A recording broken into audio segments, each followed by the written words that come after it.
I was a couple of blocks from my house, heading to work on Christmas Eve. I was thinking about how I really didn't want to be to work that night. A couple of blocks away, I noticed a lot of smoke in the area. I'd been through the area several times before and never noticed that kind of smoke. And I slowed down and I noticed flames coming from a house. Obviously, I stopped. I notified the 911 center and they dispatched the Herkimer Fire Department, and I went inside and helped evacuate the residents. When I knocked on the door, it took them a few seconds for anybody to notice that I was there, and then their initial reaction was one of, which I guess I would have had too, just disbelief. When I went in, I will never forget it. It was almost surreal.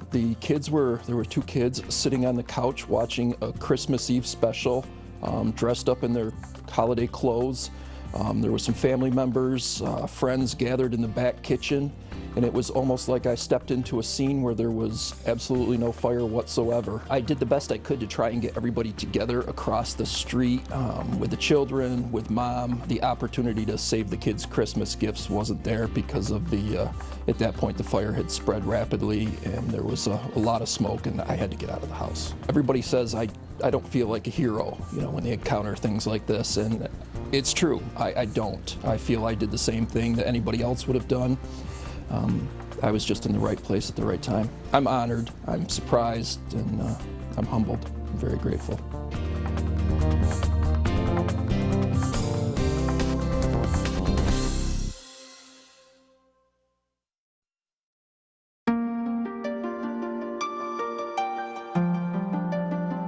I started when I first started working in the paper mill. And the guys I work with, they said, let's have a blood bank. So why don't you give? So I did. And at that time, they gave you 2 hours of pay. You get 2 hours pay for giving the blood, and a little incentive at that time because I didn't have much. So and then once I started giving, I never stopped. Well, you sign up, you got to sign your name and stuff like that, make sure you're there. And then you got nurses there that give you a mini physical, blood pressure, hemoglobin, pulse, and then you answer a few medical questions. And if everything works out all right, then you lay down, put the needle in, takes about 5 minutes or so, get up, have a sandwich, glass of water, coffee, soda, whatever, come home. A lot of those nurses I knew personally, and of course they probably retired. So there's still a couple that I know. They come over and say hi to me to make sure that they know that I know that they're there. I consider myself a human being. I think it helps me donating the blood because I give that pint, and then you got to work. The body's got to work to make that pint back up again. And then don't eat. He gets my blood, but he gets old blood. I have new blood coming in, so I don't know who's better off. I'm just going to give until they tell me to stop or I drop, one or the other. I make it, they take it.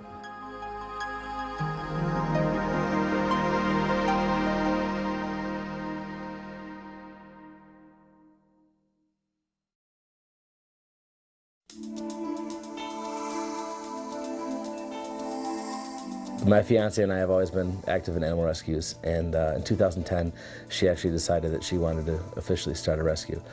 So we did so, moved to Virginia, became very active down there, took over a shelter in that area, and upon moving back to New York, really decided to open our doors and start taking animals in ourselves. We have placed several hundred animals since last March. We don't have a shelter itself, but we do basically play matchmaker, where people will call us and say, my neighbor has an abused dog, my neighbor's neglecting his dog, and sometimes the police or animal control won't help, can't help.